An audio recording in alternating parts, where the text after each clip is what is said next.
Au commencement était la parole, et la parole est Christ.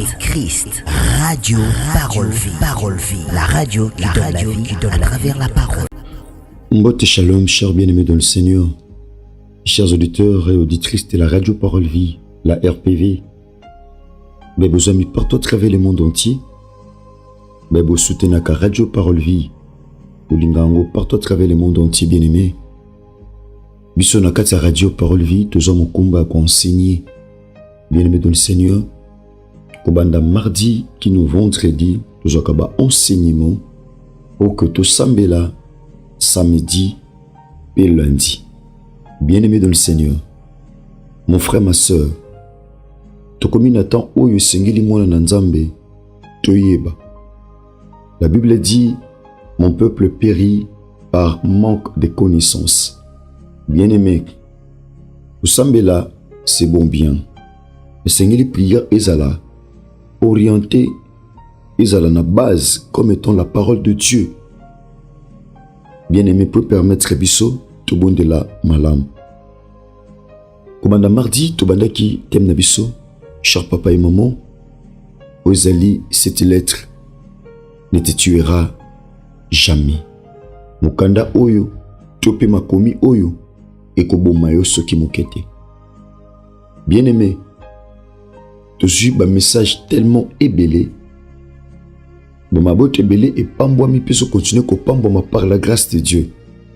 Mon frère, ma soeur, je pose attention à la lettre au bakoma na tina na yo. Ils ont la lettre aussi bakoma po na yo.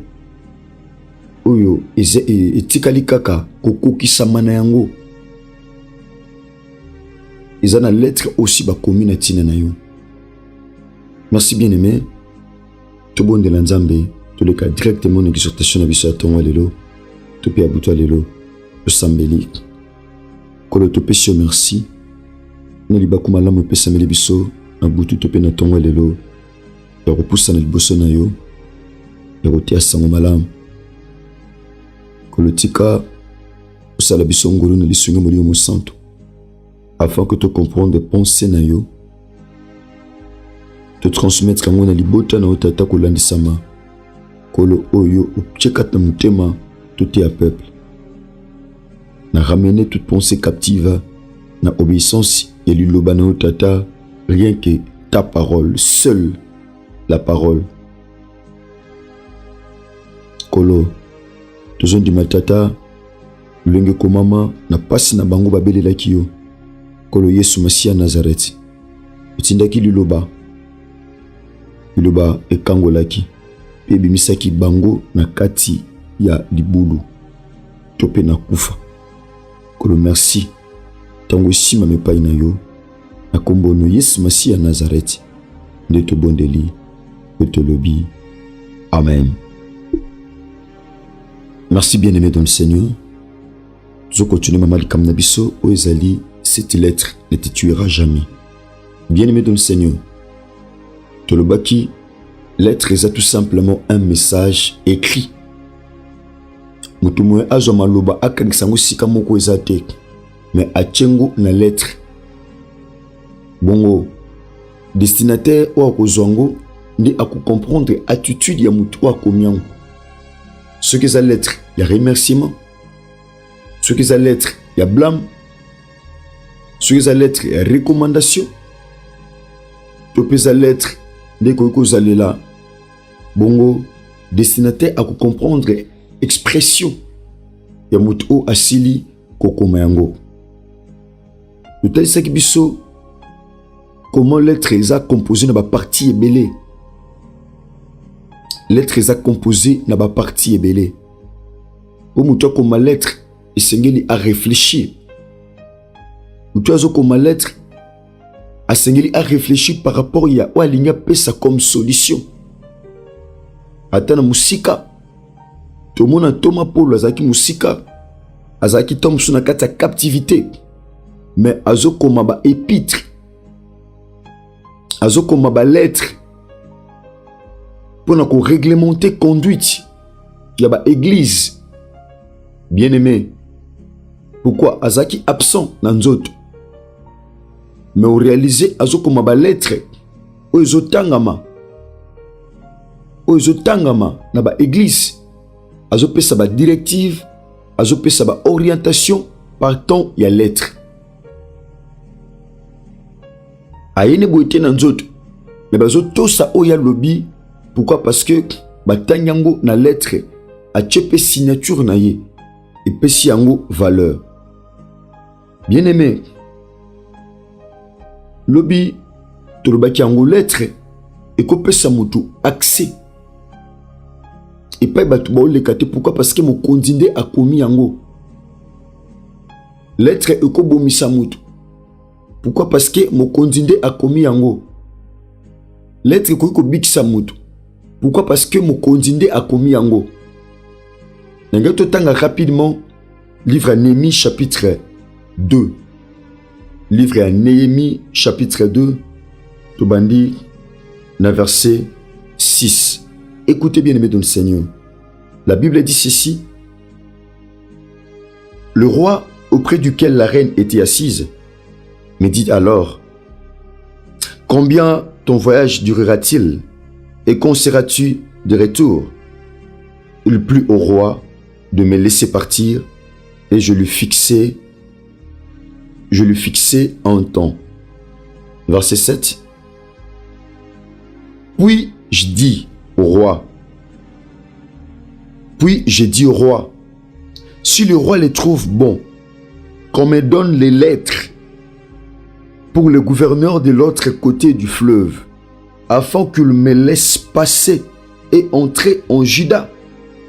Et une lettre, verset 8, et une lettre pour Asaph, garde forestier du roi, afin qu'il me fournisse du bois, de charpente pour les portes de la citadelle, près de la maison, pour la muraille de la ville, et pour la maison que j'occuperai.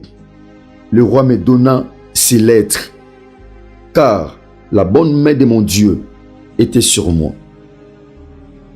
Bien-aimé dans le Seigneur, ozali solo ya Néhémie. Néhémie azalaki échanson ya roi. Tope muto aservaka roi masanga. Néhémie azalaki na kimia te. Néhémie azangaki kimia. Pourquoi? Parce que azwaki ba nouvelle ya malamu te concernant mboka na ye ya Juda, concernant Jérusalem. Ayokaki tellement pasi. Pourquoi? Ayokaki ba o batikalaki na Jérusalem vie ekomi ya pasi.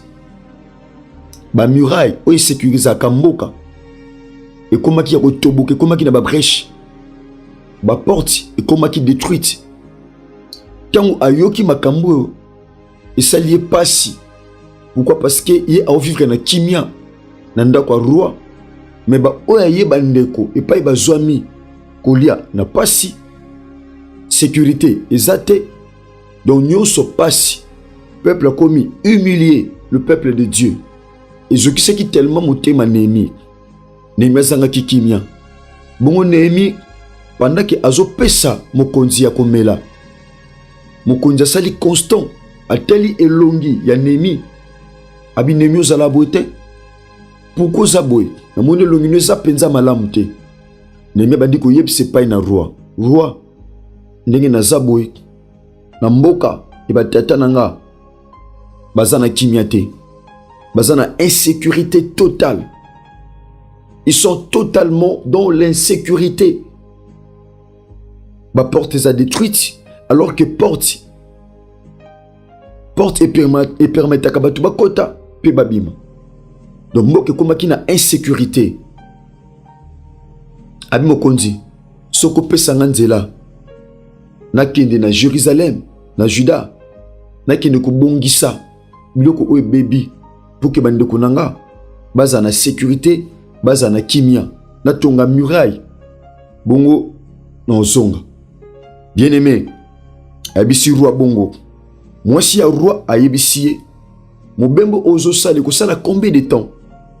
Oui, Néhémie lobi na yebisi déjà mokonzi roi ba temps on na ko sala na déplacement on a lingina effectuer ni pona ko teka to ko somba mais pona ko mema réparation ya mboka na biso pour komema réparation pour komema kimia na mboka parce que libota ezangi kimia. Mais Néhémie lobi nini? Abi roi ekozala malamu bapesanga ba lettre. Bien aimé, lettre est tellement importante. Abi roi ekozala pasi po nanga na bima. Ko bima nanga ezo dépendre na ba oko pesanga comme lettre. Abi ekozala malamu na verset 7. Wa opesanga ba lettre mikanda ocha signature. Pour na pese pa na gouverneur de l'autre côté du fleuve. Pour na atika ngana leka. Parce que nozo leka na cortège. Faut na leka na ba matériel ono ki ko tongela. Na ko leka boete soki na zangi lettre. Bien aimé. Tozo mona importance ya lettre. Lettre ko lekisa mutu. Lettre est tout simplement écrit, message écrit. Mutu ana posa leka. Malobi pona leka. Batika nga na leka na kimia. Il faut nazala na ba lettre. A ceux qui wana te. Abi mokonzi. Naza pe na posa ya lettre. Po na pese pa na azaf. Po apesa nga nzela na zwa banzete na zamba. Parce que na kokata ngo boyete tant au mona lettre mokonzi. Nde na kuzwa accès. Bien aimé. Lettre ko pesa mutu accès. Azwa epai batu ba ozwa te. Lettre ko pesa mutu accès. Akota epai batu ba kota te. Pourquoi? Parce que mon condamné a commis.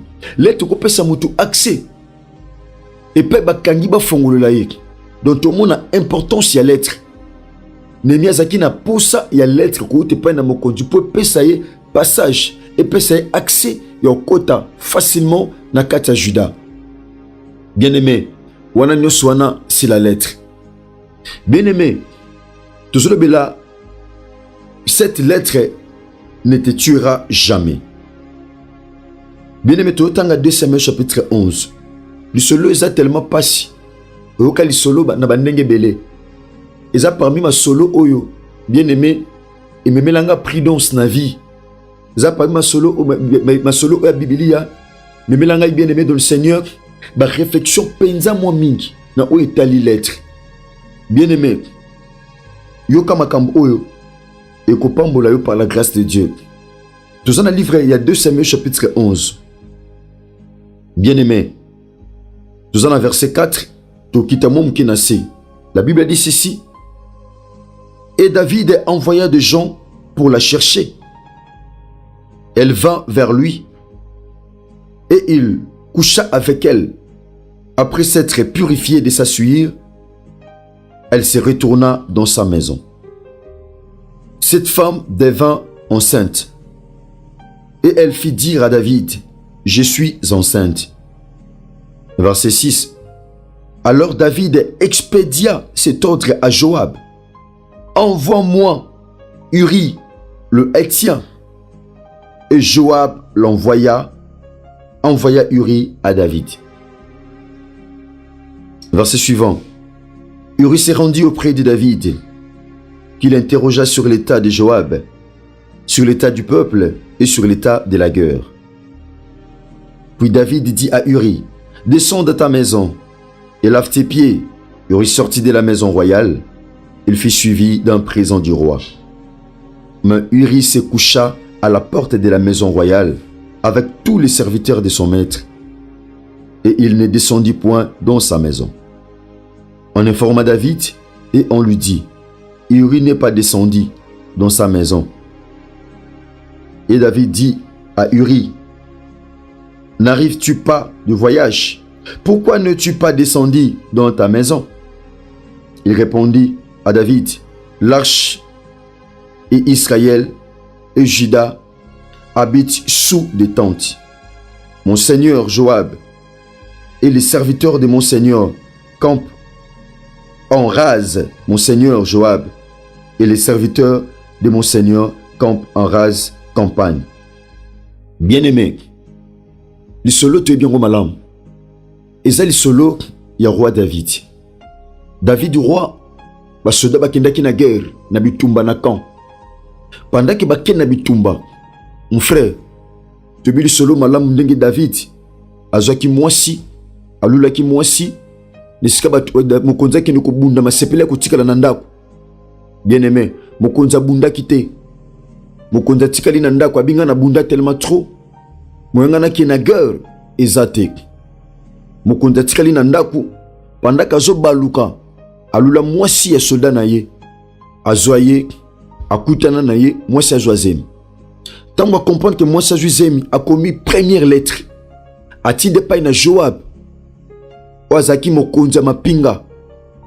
A commis Joab tindelanga Uri na ndako. Soldat na guerre azaki tellement important. Il a fallu abunda. Mais il a fallu Joab à exécuter loi, à exécuter plutôt Maloba Mokonzi. Eux comment qui na lettre. Bien aimé dans le Seigneur. Joab a mis lettre à Mokonzi, a libéré Moussali, topé a libéré Uri Azonga Nandako. Yaya, il se lui a tellement il se lui a passé. Il a tellement il se lui a passé. Ce qui Christ a mis en réalité, na bandi, to continue dans le lobby, totala, nini ou itali samaki na kata lettre. Bien aimé, ils sont tellement tristes. Mon frère, ma soeur, où ça rend antenne à lettre. Lettre Boumaka. Lettre Boumaka. Je crois que l'obito kota na phase mosusu par la grâce de Dieu pour permettre biso samedi na lundi to bon de l'ensemble. Merci bien aimé dans le Seigneur, to commis pratiquement na souka. Il y a un message na biso mokola lelo. Na zone di mette sur Christ à maison élité to kutani bongo. Lobby par la grâce de Dieu na suite. Il y a un message na biso to pe enseignement na biso tika mokonzi Yesu Masia Nazareth. Nzambe moko solo. Merci, que Dieu vous bénisse.